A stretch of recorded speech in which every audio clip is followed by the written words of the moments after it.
Hi guys, welcome back to my channel. I hope you're having a great day so far and welcome to today's video where I have some new to me makeup to play with and to try out with you guys, and I'm going to be spilling all of the Strictly Come Dancing tea. If you weren't aware, there is some drama going on in dancing land, in the ballroom dancing community, believe it or not. I actually feel like I can believe that. I feel like it's probably full of drama, but there's some drama at the moment bubbling up, and I feel like this could be the end of Strictly Come Dancing or Dancing with the Stars as we know it. So I thought we'd cover it. I thought I'd get you up to speed and share all of my thoughts on what I think is going on, what I think of it all, and where I think this is going, and why we should be terrified if you are, like me, a huge big fan of Strictly Come Dancing / Dancing with the Stars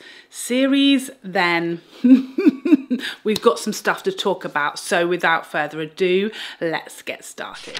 So it is a goal of mine this year when it comes to my channel to just make my content a bit more interesting. I want to give you guys more bang for your buck, more for your money, although not really for your money, for your time, more, you know, multitasking videos is where I feel like I want my channel to be this year, not just to get ready with me, not just to trying new makeup, but like trying new makeup and something else like tea, spilling, gossip, topical event discussion, something juicy, you know, makeup and juice. Who doesn't want that? So today I have the new Healthy Glow Winter Primer from Chanel, and I'm going to be trying that with the currently super viral Laura Mercier foundation, which I've had and reviewed many months ago, but suddenly it's like taking off. So we're going to revisit that. I have the Natasha Denona My Dream collection, the eyeshadow palette and the blush. I have the Givenchy powder that isn't that new, but it's fairly new to me, and I don't think I've used it on camera yet to show you guys how it looks. And I've got a new Pat McGrath lipstick, also one that I mentioned in my December roundup. I'm also going to try or retry the Milk Makeup Kush mascara, because I did try this years and years ago in a mini, but it's been a long time. I can't really remember my thoughts on it, and I never had the full size, so I'm going to be giving that a second try, you know. So as I said in the intro, I am going to be sharing my thoughts and talking to you guys today about all of this drama and troubles that are currently going on with the UK Strictly Come Dancing program. If you don't know, I will say I realized that in different countries they call this show something else. So apparently in the US and in Australia, this program that I'm talking about today is called Dancing with the Stars. Here and in a few other countries, it's called Strictly Come Dancing.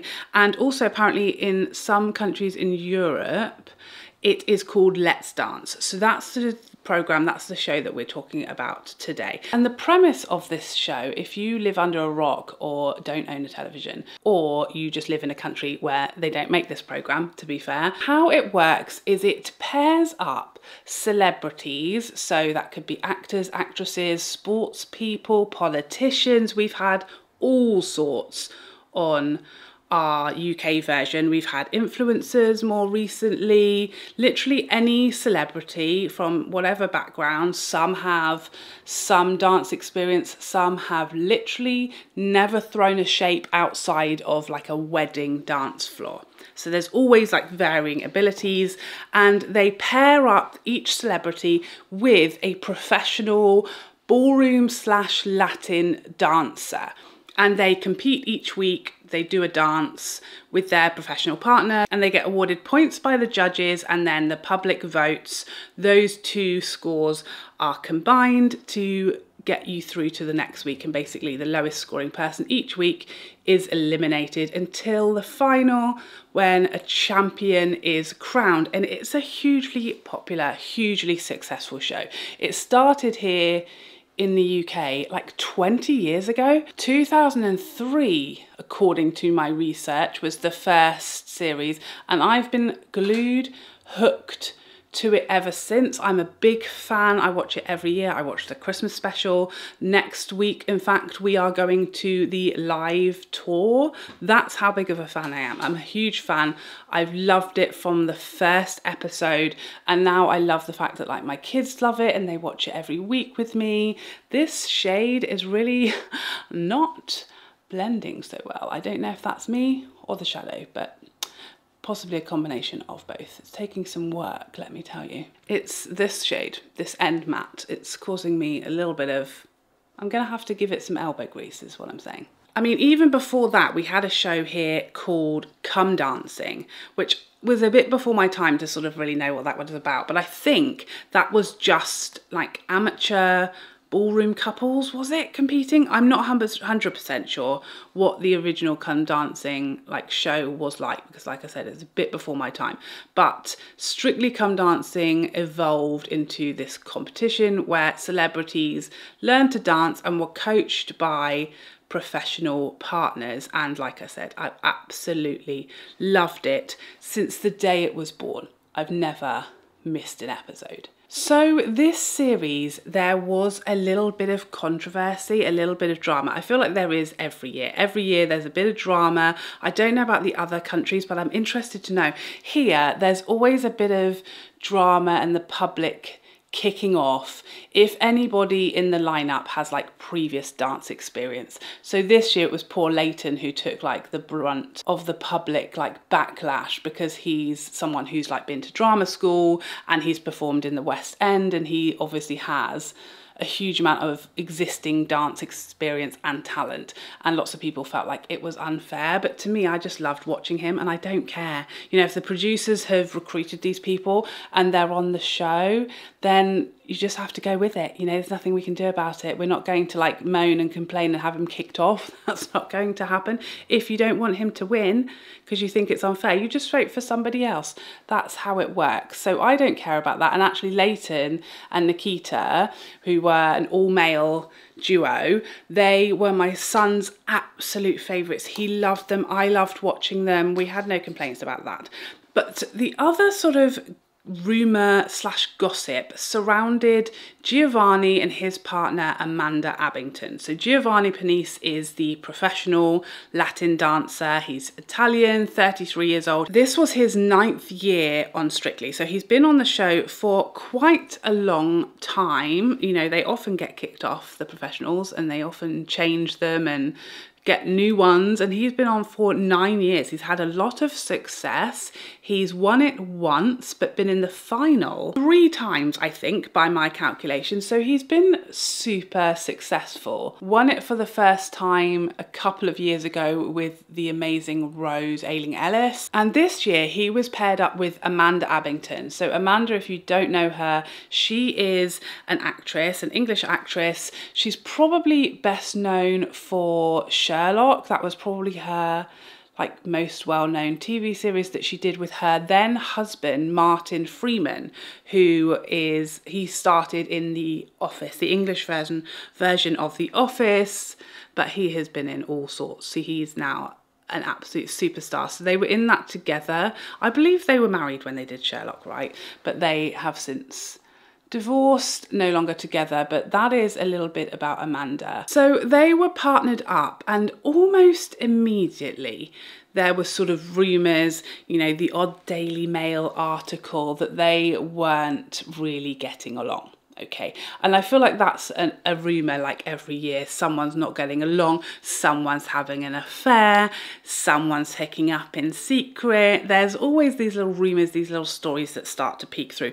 And to be honest, they are almost always accurate. They almost always turn out to be like, where there's smoke, there's fire. It's usually those sorts of typical situations where someone's rumoured to be dating and they either don't say anything or they just deny it. And then, you know, a few months later, it all comes out. That's typically how these Strictly Come Dancing rumours go, because I feel like there's just so many people involved in the show. It's such a huge show. You've got this huge live band, huge crew, a huge number of professional dancers, their partners, everybody who is on the show and their partners, they'll all know what's going on. you know, even like where they train, you know, they train in gyms a lot of the time, public gyms, but they have, you know, like a private sort of room where they're rehearsing all the time. People are going to see stuff, even general members of the public. I actually stumbled upon one time a Strictly Come Dancing like rehearsal going on. I was at a conference in this huge building in London. I just had a meeting there.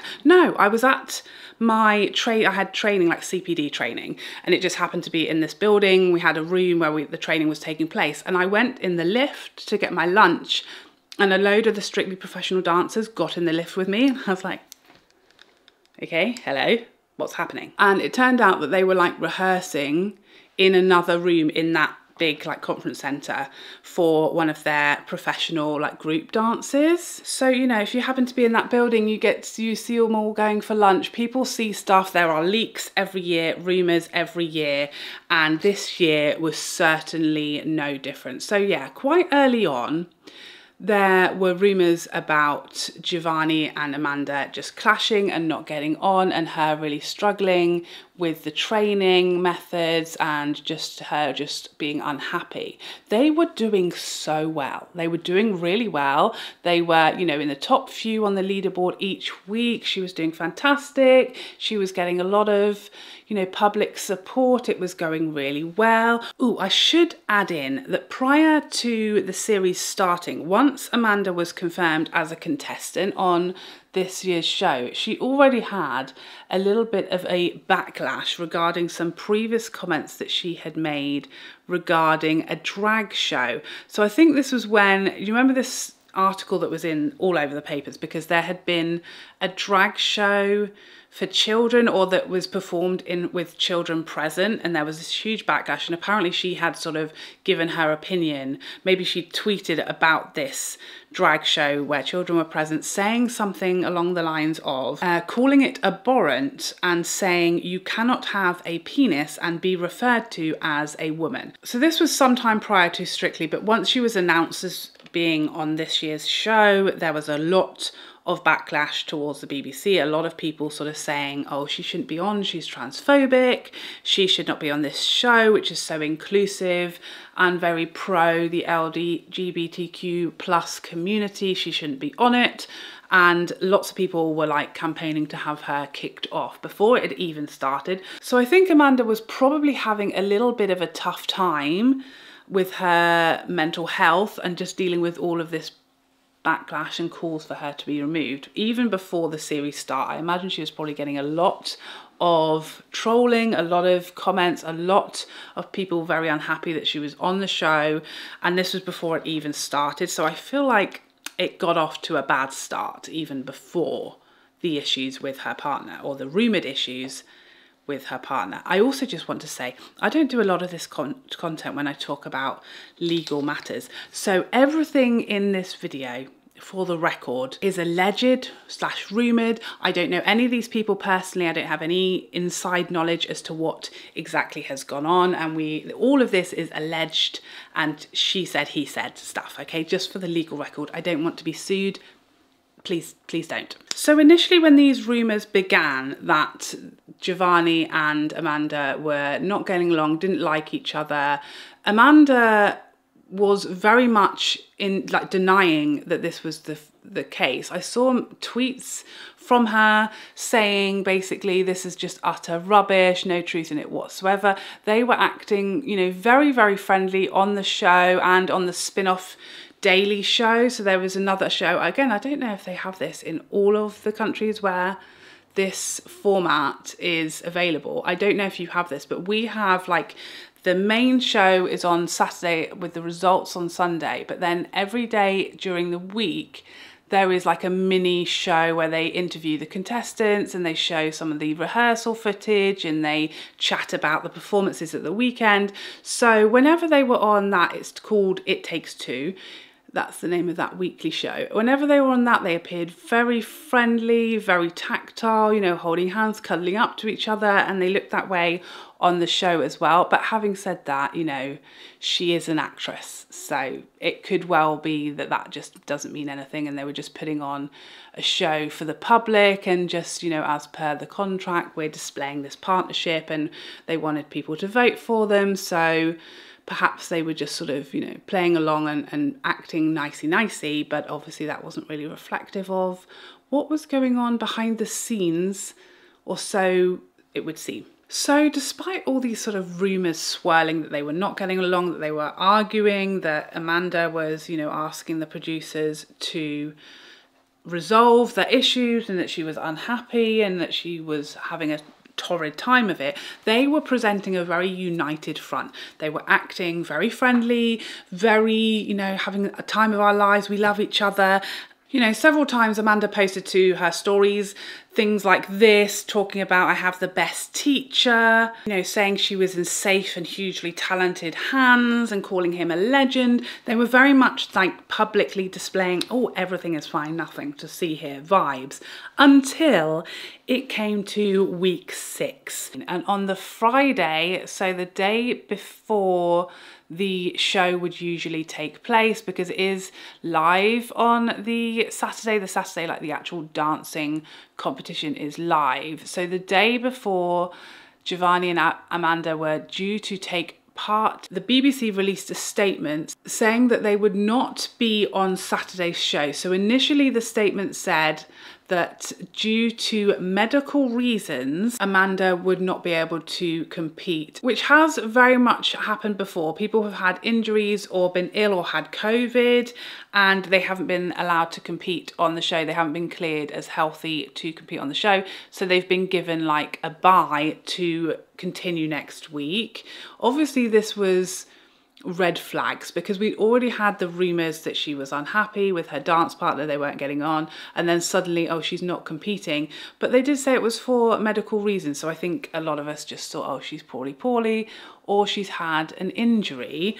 And then 3 days later, on the Monday, the BBC released another statement confirming that they were in fact leaving the competition altogether and would not be coming back. So that statement from the BBC said Amanda Abbington is unable to continue in Strictly Come Dancing and has decided to withdraw from the competition. The show wishes her all the best for the future. Giovanni then made his own statement on Twitter saying, Amanda, I am so sad we can't continue, but I am proud of what we achieved and I am sending you so much love, a heart, and he tagged her in his statement. Amanda's statement had a different vibe to Giovanni's. So she said, it is with deepest regret that I had to leave Strictly. I did not come to this decision easily or lightly, but for personal reasons, I am unable to continue. It was an absolute joy working with my fellow contestants. They are a beautiful, hardworking and talented group of people who I love and who I will miss seeing every Friday and Saturday and competing alongside. I want to thank the incredible production team and everyone on Strictly who looked after me and who are so kind and caring. It's a wonderful bunch of people and I'll miss all of them. I'm so sad that I am unable to go any further. Thank you to everyone who voted and who sent wonderful messages and inspiring support. You are all amazing. Truly, thank you. Now I wonder, does anyone notice someone who wasn't mentioned in that statement? Awkward. Now, I know you could say, oh, you know, she did say everyone. I want to thank everyone. But I'm not sure about you. But from my perspective, she's in a dance competition with a partner who every week after their dance, she made a personal statement about, you know, thank you, Giovanni, all down to this amazing, talented guy. He, you know, got me here. You know, she's always mentioning Giovanni. In Giovanni's statement, he very clearly mentioned her by name, tagged her, said how sad he was and how proud he was of what they achieved. Amanda didn't even mention him by name, said nothing about her partner, did not reply to his statement, didn't comment on it. I don't think she even liked or interacted with his post at all. And actually, I don't think he liked or interacted with her post either. They, you know, made their separate statements, but obviously his was very much about her and to her, and hers failed to mention him whatsoever. In fact, he was like the last and only person she didn't mention. So I feel like regardless of the intention there, you know, maybe that was accidental, maybe she didn't mean to leave him out of, I don't know. I don't know why she didn't mention him or say anything directly to him, but regardless of the intention, that did not look good. It definitely looked to everybody from the outside that there was an issue there, and whether or not that was the reason she left, we don't know, because they just didn't give a reason. You know, it was very vague, for personal reasons. Initially we were told medical reasons was why she wasn't competing on the Saturday, but in her departing statement there was really not much information given at all. It was just personal reasons, I cannot continue.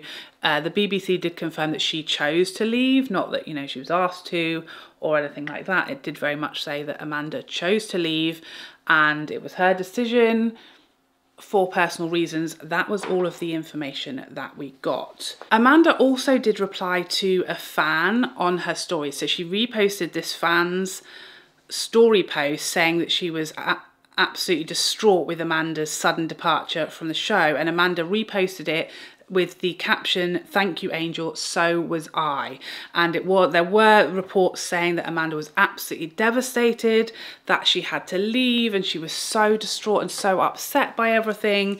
But there was just no confirmation of what exactly that was, or why she chose to leave in that case if she was upset. And I think initially everybody seemed to assume that this was maybe down to the backlash that she initially got with the transphobic comments and the backlash regarding that, and everyone was sort of assuming that maybe she was getting a lot of hate and abuse online and she didn't like that. There was also people saying that, oh, she realised basically that she couldn't win and that's why she pulled out, and I just think that's silly. I do not believe that she sort of thought, oh wait, I'm not the best dancer here, I'm not doing it. I don't think that was merited rumour, but it was definitely something that people were heavily pushing online as being one of the possible reasons why she didn't want to continue. So that kind of was that. And I will say the press certainly liked these sort of stories, don't they? And initially there was all of these sort of reports in the press about how, you know, she's had people say she's difficult to work with before. Lots of people have said she's a nightmare on set. They were definitely painting that she is a difficult person and, you know, slamming her reputation into the ground. She's very difficult, you know, she probably didn't want to be told what to do. She probably didn't like the fact that she wasn't the best dancer. She wasn't, lots of people were saying that she was, when she was in the background of other people's performances, she was like very stony faced. She didn't seem like actively cheering and supporting some of her fellow contestants. But I just think, you know, if you were to pan to like my face on live camera and I didn't know that the camera was on me, you'd probably catch something like this, because that's just how gormless I am. So I think a lot of that stuff we just can't really read into that. That could have been something or nothing. So after she kind of initially left, because she just wasn't giving any more like airtime to it, we didn't really hear from her. She kind of just quietly went back to wherever she was prior to the show, and we didn't really hear anything from her, and it was all just sort of dying down. And then we got to the final. Now, traditionally in the final of Strictly, all of the contestants from the show who were, you know, from week one, everybody who competed comes back and they do a little dance with their partner. They do like a, you know, a few seconds in a wider group dance together with their partner, and they all stand there throughout the whole final, and we get to see everybody who was in this year's show back together again, and notably Amanda did not return for the final. There were varying reports as to whose decision that was. I've seen reports saying Amanda like refused to come back, and I've also seen reports saying that the BBC did not invite her. She was not invited because she chose to leave the show. So I don't really know exactly whose decision it was for her not to partake in the final, but I feel like either way it was quite telling that she wasn't there, because Nigel Harman also withdrew from the show, another person who could definitely have made the final and was, you know, a big sort of hope to go really far. He was very talented, doing very well, very popular competitor, but he had to withdraw because of an injury. So apparently he suffered a rib injury a few weeks after Amanda left, I think, and he wasn't able to continue for medical reasons, but he did return for the final. So even if you've pulled out or you've been injured previously, people have always still been there for the final. This was the first time someone had just like not shown up, and we don't know why, and they were not mentioned at all. You know, there was no, unfortunately Amanda's not able to join us today. It was just like she never existed. She wasn't featured on the show in any way. Giovanni was there though, so that's interesting. So again, that was noticed, and now we were starting to get some articles in the papers about Giovanni. So I feel like initially it very much, the narrative was, Amanda, she's difficult, she's very sensitive, she's getting all this backlash. It was definitely, you know, in the press as like an Amanda problem. She's, you know, the one who's the problem here. That's how the press were kind of selling it. And then it was like they got bored of that, so they decided to go after Giovanni instead. And they started pulling out all these sort of quotes from his previous partners and trying to sell it like, oh, Giovanni has had lots of issues previously with his celebrity partners. But let's really look at the actual truth of that, shall we? So he's had 9 partners altogether, including Amanda. His first ever partner was Georgia May Foote, who he came second with. They got into the final and they came second. They were the runners-up. He started a relationship with Georgia, either during or after the show, we'll never know, but presumably they got on pretty well, or so it would seem. His next partner was Laura Whitmore, and the press have absolutely dragged Laura back out and into this situation as someone who had issues with Giovanni. So she was quoted as having said that she was put with a partner who she felt extremely uncomfortable with, and it was a miserable, horrible, traumatic time. However, if you actually read what Laura said, the reason she was so uncomfortable with Giovanni was actually because she was close friends with Georgia, who he had just broken up with. So Georgia and Giovanni started a relationship when they were performing together on Strictly. Laura and Georgia were very good friends. When Giovanni and Georgia broke up, she's then partnered with her friend's ex-boyfriend, and that was why she felt very uncomfortable. As far as I read from her statements, that seems like why she found the whole thing uncomfortable and awkward and difficult, because she was dancing every week and spending all day every day with her friend's ex-boyfriend, which I think we can all appreciate is an awkward situation. So I don't think there's necessarily anything as yet that Laura has said specifically that he was, you know, rude or mean or too much or treated her badly. It just seems like it was an awkward situation. Then he was with Debbie McGee. They came second. She's never really said a word against him. She seemed to have had a lovely time. They got on decently well. We didn't hear anything about any issues between them.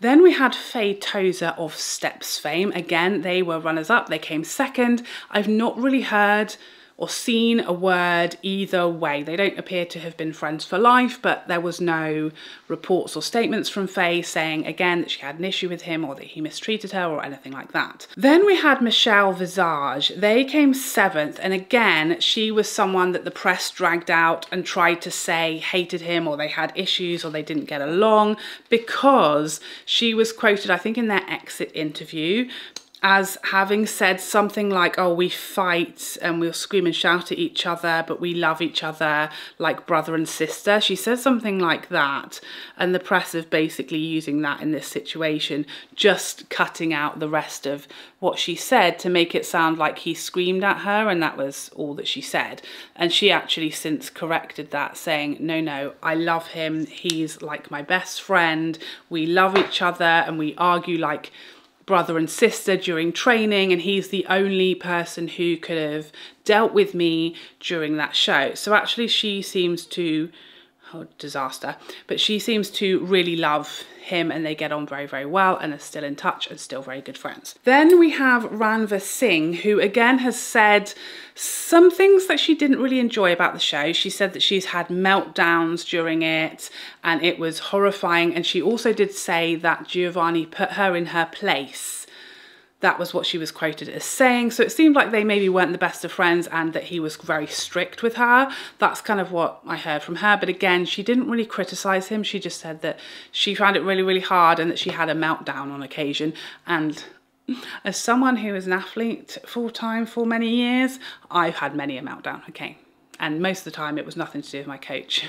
Then we have Rose Ayling-Ellis, who was the partner that Giovanni won the whole competition with, his first and only so far winning of the Glitter Ball trophy, and they adore each other. They seem to love each other like brother and sister throughout the competition, and they still are very good friends to this day. They see each other socially, they post together, and she has nothing but great things to say about him. And then last year's partner for Giovanni was Richie Anderson, and they did not do well. I think it was his lowest finish ever. They came 14th, and Richie, it seemed like they might have clashed a little bit, and he was, apparently it was a similar thing. There was, you know, rumours of them clashing in the papers and stories printed that they, you know, were rowing or they didn't get along or whatever. But Richie at the time actually denied these being true. But interestingly, last week around the same time when these stories came out, he unfollowed Giovanni on Instagram, apparently,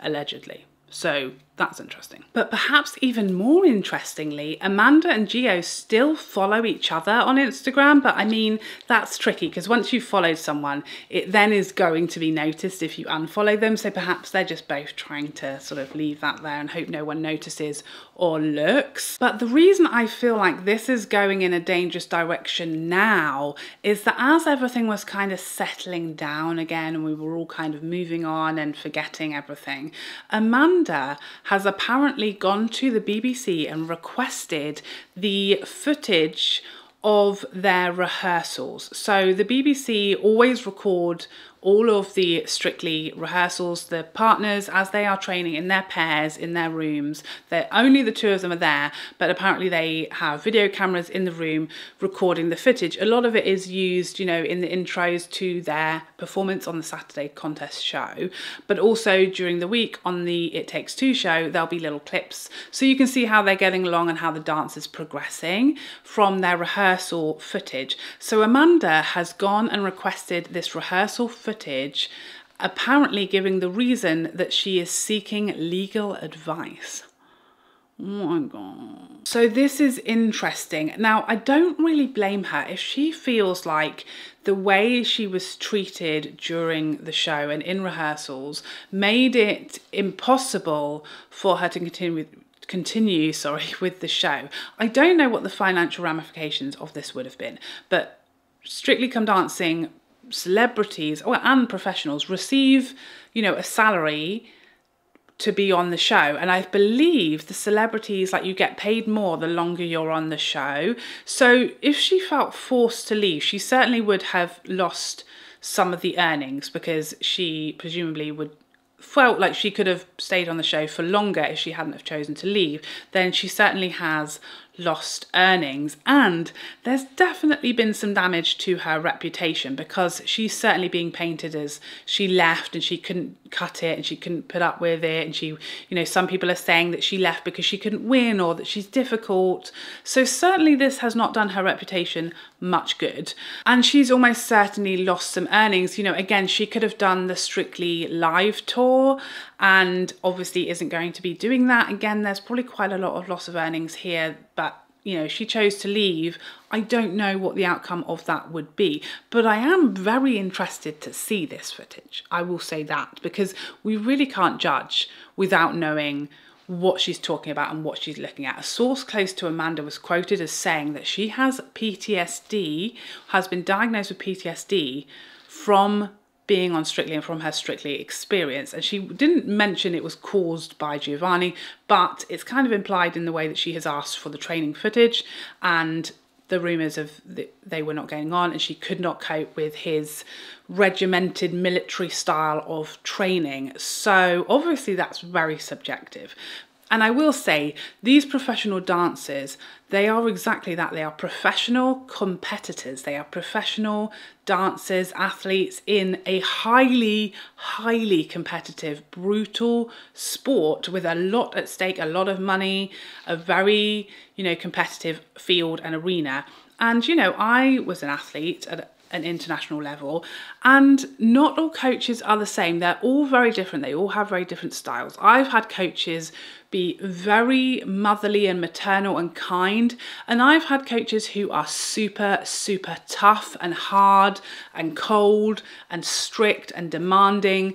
I've had like the whole spectrum of coaches, and not all of those styles work for everybody or suit everybody. You know, I've kind of got along with all my coaches in all different styles, and I don't mind someone being super firm and hard and tough and, you know, again, no, better, again, no, that's what we need, again, better, more.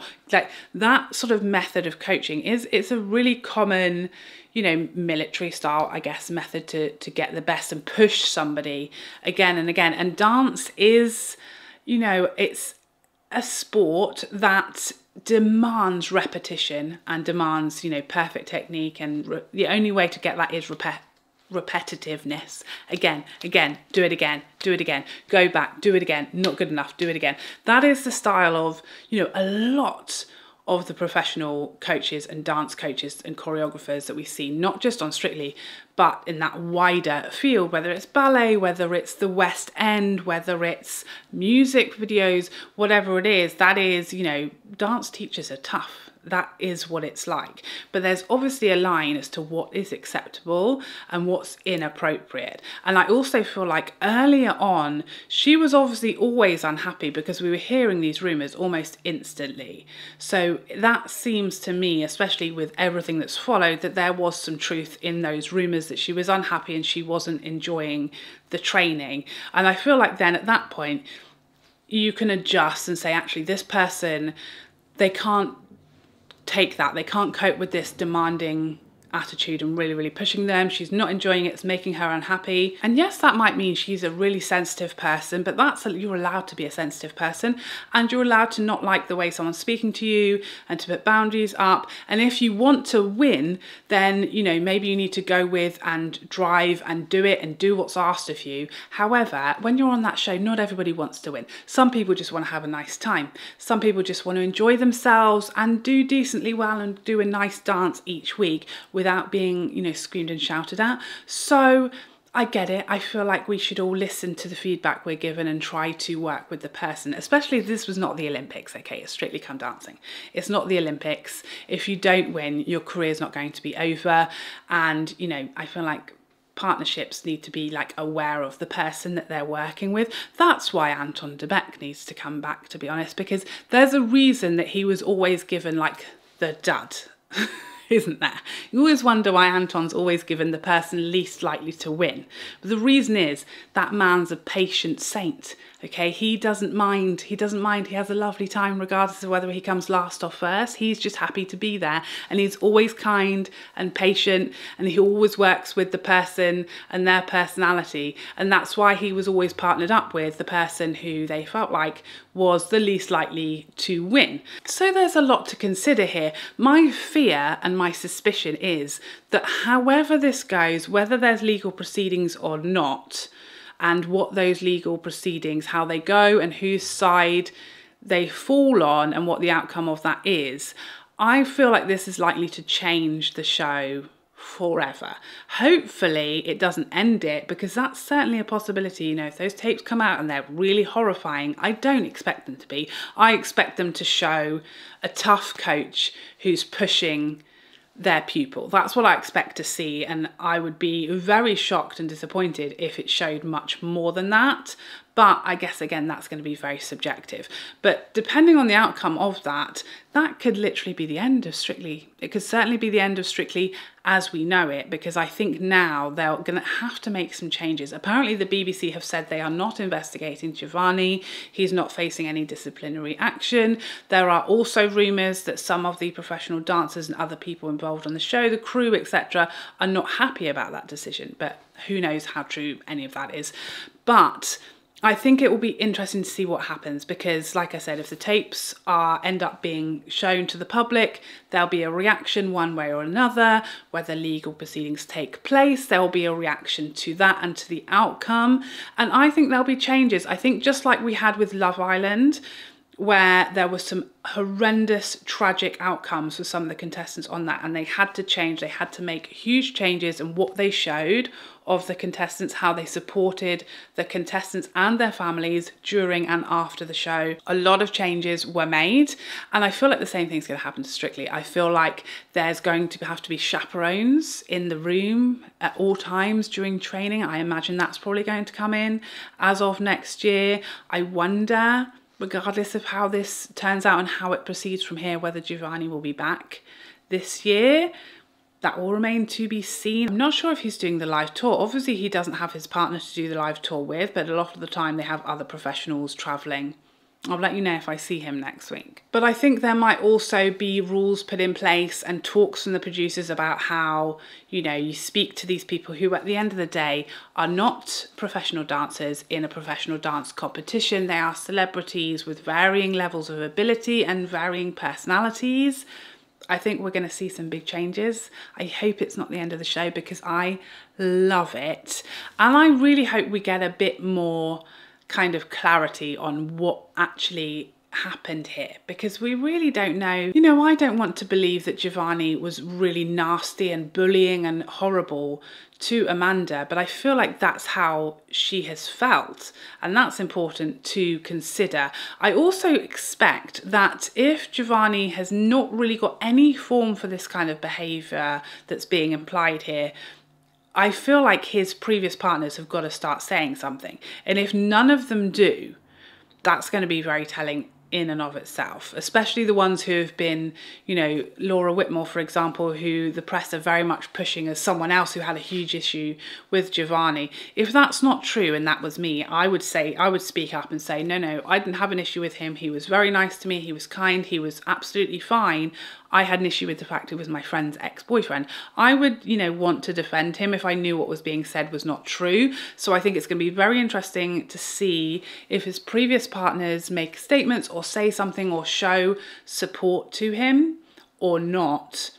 I feel like silence can speak many words, can't it? So yeah, I'm very interested to see what you guys think. Have you heard of these stories? Did you know all this information? Do you know who any of these people are?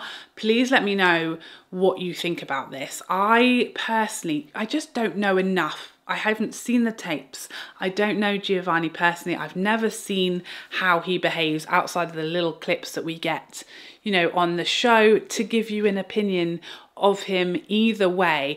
But I do also have a lot of experience with tough, hard coaches. And I know that that typically does not come from a place of bullying, of nastiness, or anything like that, other than pushing to get the best out of someone. I don't know which this is. I don't know which thing it is. I haven't seen it. I would like to, so that I can judge for myself. But that is I guess my gut feeling is that putting celebrities who've never been coached, certainly not coached in such a competitive, strong, tough, challenging environment for hours and hours and hours, for weeks on end, I feel like that in itself is probably a little bit of a recipe for disaster for lots of people. Lots of people are just not going to enjoy that. They're not going to like it. They're not going to like tough coaching for hours on end every day. So I'm intrigued. I'm intrigued to see where this goes. Please let me know what your thoughts are on this entire situation. So before we go, let's have a little chat about the makeup that I tried today. First up, the Beige Winter Glow Healthy Primer. I have the shade Icy Beige. I think this is a limited edition and it's available in 3 shades, is it? There's a lighter one than this and a deeper one than this. I think that's it. I think this is very subtle. I was expecting this to be quite a bit glowier than it is. It smells, it has a strong skincare type fragrance, and I just don't think that you're going to notice it that much, to be honest. I definitely am not noticing it once foundation has gone on top. I don't feel like it changed the finish of the Laura Mercier foundation at all. It's just, it's too subtle. So for me, this would be something that would be nice and hydrating if you have a drier skin type under foundation, but it's not really going to give you more of a glow once foundation's gone over the top. I think this would be a really nice for no makeup days. I just want a bit of something on my skin looking a little bit glowier, taking the edge off, keeping my skin a bit hydrated throughout the day. I think that's how I will use this, but I don't think this is going to be one that's going to give a real glow to a more matte foundation, because it's too subtle to achieve that, in my opinion. This foundation I have tried before. I've got a review of it if you want my full thoughts and all of that jazz. This is a little matte for me and my preference. I do think it's very flawless and smooth and perfecting, but it is quite sort of matte for my preference when it comes to a foundation, and I feel like in certain areas it's not so flattering. It can be a little heavy around here, and just, yeah, I don't absolutely love it, but I do think it's a nice foundation and it's very flattering with a lot of coverage for quite a natural finish. So I think that's one that's just not that much for me. Obviously, you guys know I love the Haus Labs concealer. It's my holy grail. I love it even more now with the powder. You saw how I apply it today. Once I've done my concealer, I take my damp beauty blender and just tap it into the lid with a bit of the product, and I tap that under my eye, and it's so brightening and smoothing and flattering, but it really sets everything beautifully. I love it. The bronzer I use today is not new. It's my Dior shade number 4 Tan Bronze. It's a cooler toned bronzer. I really like it. Very subtle on me, even in winter. The Kush mascara, I quite liked it today. It's not my typical type of mascara. It's not really super dramatic. It's a little bit spidery, but not in a really bad way. It's kind of wispy. Wispy is a better word than spidery, which isn't really, I prefer like a spiky, separated, thick, long, very dramatic lash. This is a bit more wispy and whimsical for a mascara than I typically choose, but I quite like how it looks today, given that I applied it on camera. Usually it's a disaster. I'm going to keep trying that one and I'll keep you posted. Now, this Natasha My Dream collection.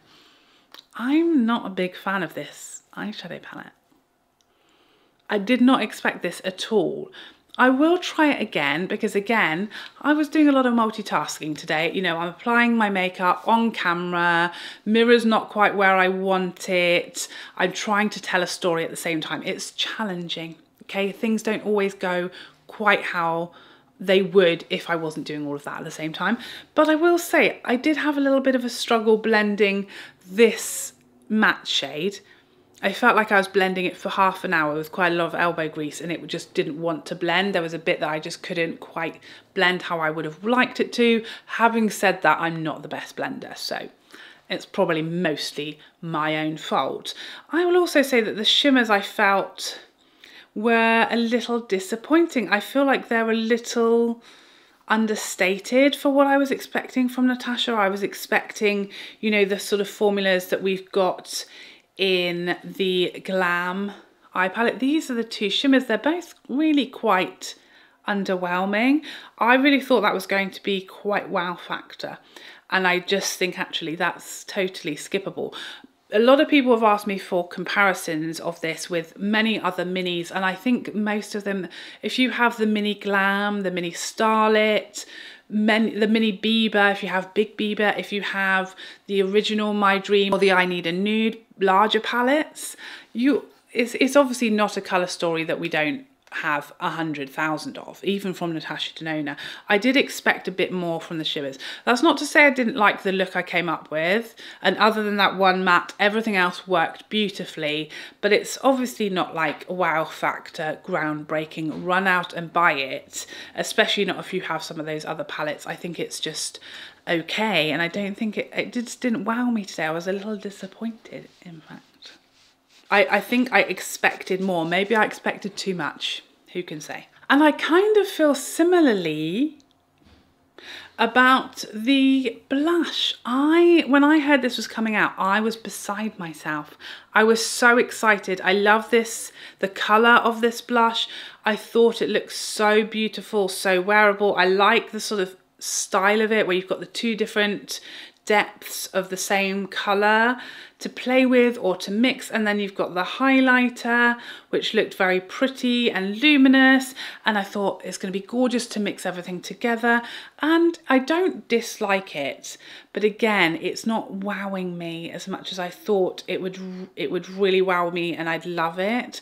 I think the highlighter is a little too metallic. It's very smooth and flattering. It's not enhancing my texture, but it's also not wowing me as far as highlighters go either. And I'm just, yeah, I'm a little underwhelmed by the blushes as well. So I feel like that is a collection that you could definitely skip on. I don't think either of the products are like knocking my socks off. They are very travel friendly though. I will absolutely give them that. I will probably take this on holiday because it's mini, it's not that expensive. If it broke, I wouldn't cry, you know?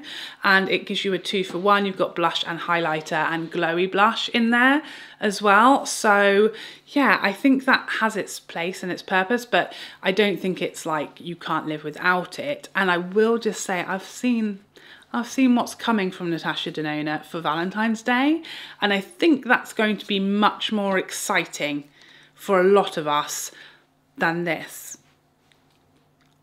Don't say I said anything, okay? So there you have it. That was my latest episode of Makeup News and Views. What did you think of today's video? Do you want more of this type of video, or was it just too much? It's a lot to take in, I know. But I hope you enjoyed it and found it helpful, and I would love to see you in the next one. Otherwise, take care for now. Bye.